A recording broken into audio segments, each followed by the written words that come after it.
Thank you, Jane. Appreciate it. The Marketer's Omni-Media Measurement Challenge. I have my 20-year high school reunion later this year, and I'm already trying to figure out when my classmates ask, what have you been doing interesting at work lately? How do I explain, oh, I'm working on the Marketer's Omni-Media Measurement Challenge. So if you have some advice on that, I'll welcome it. But I very much appreciate Jane asking me to speak about what is our marketing point of view as a marketer who's been involved in trying to not only utilize, I guess, the omni-media world to reach our consumers, but really figure out how to best measure it. And as I thought about, well, how would I position our point of view? How do we feel about where we are today, where we've been? Really, one man's words kind of kept coming back to me. It's this man. It's Charles Dickens. And those words were, it was the best of times, it was the worst of times, it was the age of wisdom, it was the age of foolishness. And I say this because, and I'll explain what I mean by this as through the next 10, 15 minutes, but I think there have been a lot of good, a lot of challenge, right, in the space of omni-media or multi-platform measurement. And we've lived through some of that, but hopefully by the end of the day, I'm very excited as Jane went through the agenda that we'll hear from today. Hopefully by the end of the day, we'll all feel like we're really reaching this age of wisdom, right, and so versus going the other direction. Little context. Why do I even have any right to be up here and giving a marketer's point of view? This is what we very simply consider our sort of marketing effectiveness framework. It's something we've sort of been out there pushing for 2 or 3 years now, saying we very, very simply think about the effectiveness of our marketing in these 3 buckets of, do we have the right content quality, reaching the right audience, and having the right impact? And when I think about multi-platform measurement, I think a lot of our focus and attention is obviously going to be on that middle bucket of delivering to the audience. But I really like, as Jane put up the SIM roadmap, this kind of matches that roadmap pretty well, honestly. You know, for us, we've got to have confidence that before we even go to market, we have a message that has the right to succeed. And so we measure that. And there's a good question about how well do we really know how to craft that message across platforms and use platforms as appropriate to best resonate with consumers. Then there's clearly the media, the media delivery side of things, and understanding that that real piece of gold around unique reach and frequency across platforms. Truly, how many people have I talked to about my product and with my message? In the digital space, we're obviously very big on the idea of viewability and using the new capabilities available there to ensure our impressions, we actually get impressions and have credit. And then are we having the right impact? That is our market mix model work. That's understanding how effective our campaigns were, where the effectiveness came from in a cross-platform world.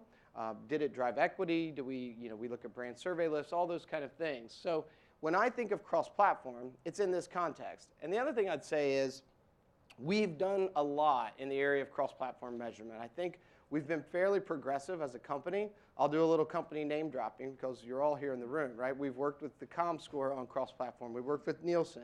We've worked with Symphony Advanced Media. We've worked with Insight Express and others. We're part of the NBC. I think we'll hear from NBC later today. We're part of the Olympic cross-platform measurement that's been going on there. So we've done a lot. We've experienced some of the good, some of the bad, right? And we've learned a lot along the way. And that's why, we'll talk about the 2 sides. It has been, I would say, a time of challenges. We're coming from this time of challenges from my perspective on cross-platform measurement. It's complex. This is not easy. It's not easy to get sample sizes together, census level. It's not easy to connect data sets. None of this is easy, I think, and we've learned that along the way. It's been very complex. What are the standards? I mean, we talk about it all the time, but now we're not only talking about TRPs, GRPs, and impressions, we're talking about BRPs, and I'm talking to my marketing teams about, let's go plan our TV against buyer rating points. So we've done nothing but add complexity to that from a marketer's point of view, from a brand manager's trying to manage their campaigns and their brand day to day. So it's been complex, and the last 2 kind of go together. Do we really have confidence, and what's true north? So as we've tested different cross-platform measurement solutions, we'll get results, but there's been no true north. There's been no kind of guiding light for us to say, yep, I really have confidence in this data. I can truly believe that what this is saying I've delivered, I really delivered. So all of those I think are the challenges of where we've been. The good news is I believe it's now a time of excitement. I'm personally very excited about where this space is, about the topics that are on the agenda today. And I think that that excitement for me comes from the dramatic progress we see in these three areas. You know, technology is number one. I mean, we all, put it up here, we all walk around with this. This alone is such an incredible advancement in technology. It has the ability to be a personal people meter. You know, the Symphony Advanced Media work Jane referenced takes advantage of that, and others. So technology alone has made tremendous progress in enabling us to measure these things. Data, Jane mentioned that as well. There's so much data available to us now, it's almost, you know, overwhelming. So obviously there's the data management is now more the issue than the data itself. We have the data, we now need the data management. And then finally, and maybe most importantly, what I'm most excited about is the collaboration. And I heard many things mentioned by Jane that we'll hear from throughout the day. But you know, I'm even in my day-to-day work, as I work with the various measurement companies, I'm seeing the collaborations between the ComScores, IRIs, Arbitrons, RenTracks, and Nielsen and others. There's a lot of collaboration I see happening today that has not happened in the past. And I think it's that collaboration that's going to help to eliminate some of the complexity and really help us to progress very quickly in this space. So I'm very, very excited about that. I think that all this gives us a lot of hope as we move forward. So what is the current challenge from a marketer's perspective? With all that in mind, what's our current challenge? I would say it's still this, right? This is the ANA Nielsen study research that was done in 2013 on optimizing integrated multi-screen campaigns. They still want simplicity. Marketers still are seeking simplicity, right? And you can see the data. Today, the current versus preferred is currently use a variety of metrics specific to individual screens, whereas 73% prefer use of one set of metrics across all screens. It's very clear to me where, from a marketer standpoint, the current challenge is. And simplicity is a big part of it. Trying to see how my time is up there. Okay. But however, I would say what the marketing community sees is kind of a cross-platform measurement land grab. This is just a screenshot of if you go to Google Images and search Google Images for cross-platform measurement, you get this. And I see ComScore, Arbitron, Nielsen, Google, others all up on here. There's even a gorilla, which I'm not sure what he's doing, but I think that was an image used at the ARF audience measurement, so maybe someone's responsible for that. But it's a bit of a land grab. And I will be the first to say, as a marketer, I'm all for competition in this space. And so that's a good thing. I don't want competition to come at the expense of simplicity and progress, right? And so that's why I say earlier, the collaboration I now see is a great thing, I believe, and that's going to really help us move forward. So for the marketers, how can we get past, get to a point of simplicity, get past kind of the land grab and start to make progress? What's the current state from a marketing point of view? I think there's two things. Number one, for us, the value of cross-platform advertising is indisputable. And what we've done is, as we run all of our market mix models, we collect the results over time, over years, at a campaign level, and we can go back and kind of do a meta-analysis. And we did this, and we said, all right, if I looked at all the campaigns where I only ran television in support of that campaign, and the effectiveness level. Effectiveness in this case is quite literally how many boxes of cereal or crackers did I move off the shelf per impression I put in the marketplace, right? So if I index these TV-only campaigns as the 100 index, and I look at campaigns where I then added print on top of TV, well, I got 22% better results. And then if I said, well, what about with digital and TV? Well, that was an even better result. But ultimately, what I really want is that last where it's TV, print, digital, this true cross-platform campaign, those were 190% more effective than a television-only campaign. So we have no dispute internally that it is, as we work with our brand teams on building marketing and media plans, it's much more effective for us to plan in a cross-platform way. Where we still need to go, why this work is so important today, is how to best do this. Is 290 really good, or could we be even better? Because could we be smarter about the utilization of the cross-platform delivery of our message to the audiences that we have, right? So number one, value is indisputable, and we are all clear on that. Number two, I think current state of things, Jane made reference to this, and I will absolutely back it up.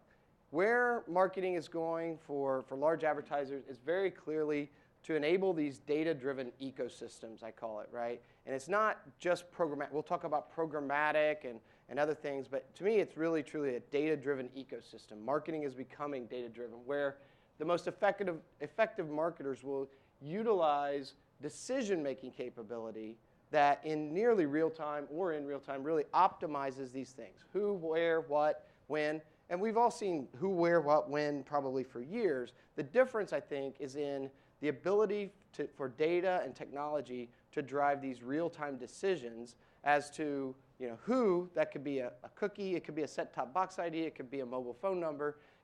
I can identify specifically, all right, which consumer is it that I have an opportunity to talk to right now? Where are they? Is this the right device to talk to them? Based on that device, what message do I want to put in front of them? That's, what message? Should this be an awareness message? Is this something I need to make them aware of? Or is this about bringing them back? So it's an offer. It's more close to the point of decision than it is on desire, right? And then when do I talk to them? Is this the right point in their planning cycle? Have I talked to them too much already? And then the synchronization across those devices. All this is beginning to happen in real time. These are the data management platforms in combination with other systems to bring this to life. But what I'll say from a cross-platform measurement standpoint is we have to have accurate cross-platform measurement to make this intelligent. So I can't make decisions on all this if I don't have that grounded reality of, well, what works? And that, to me, is one of the reasons that this discussion today is so important, because we're going to be at a point very soon where this is real. Some marketers are already there. But do they even know if it's working? Or do they know what changes they need to make in the logic that sits inside of those systems? Without the measurement, I think it's going to be kind of hard to do. All right, so with that, my call to action, little story. That's my son there in the green hood and one of his buddies at a local pub that my buddy and I took them to. And, of course, you can see the glow on his face from his iPad. And my friend, the father of the other son, he affectionately refers to this situation as the vidiots. I saw that term yesterday actually on a New York newspaper, which is kind of in a negative context, but he says it very affectionately. Once they get a video screen in front of them, forget it. You've lost their attention. They are absorbed. And we all know that's the reality of that generation and many generations, honestly. And kind of an interesting thing that occurred to me as I think about this idea of cross-platform and the complexity in it all. So as my son got a little older, my wife and I tried to figure out how to discipline him. The first thing was, okay, you get in trouble, you lose iPad. Take the iPad away. And that works pretty well. But then we notice it's only a few minutes later, he's drifted over to the laptop. Now he's on the laptop, he's playing his games over there, and if he still isn't behaving appropriately, well, you got to take the laptop away, and then of course it's over to the TV, and he's probably going to pull up Netflix and watch his favorite shows or movies. So what we came to the conclusion was the most effective way to discipline him in this age is very simply screen time, right? So now if he gets in trouble, all right, you've lost a day of screen time. Now I'm not proposing we go to a metric called screen time, but what I am saying is, wouldn't it be great if we think about cross-platform measurement in a way that is as simple as that? What is the screen time I have as a brand?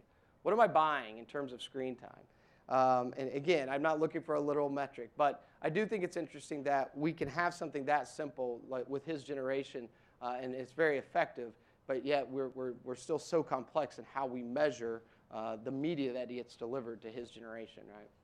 So what I'm asking, very simply, and I hope we're going to hear throughout the day, is can we achieve these three things? Measures as simple as the idea of screen time. It's just a very simple thing to go in and talk to our marketers about, and they really understand how to plan their media across platforms and the effectiveness of that delivery of that media. Can we really get to confident, like I said, true north measurement of true unique reach, unique frequency across platforms, and be able to utilize that to effectively build marketing plans? And can we enable truly these data-driven marketing ecosystems? As I said, if we don't have the measurement and the confidence in the measurement, those ecosystems are only as good as what we can inform them of. And if we do all that, then I would say we'll all walk out today agreeing that we've reached the age of wisdom. So I'm very much looking forward to the conversations we're going to hear throughout the remainder of the day. And I think first we're going to bring up Chris Lennon of Media Answers to tell us about the work being made on launching open standards for media identification. Thank you.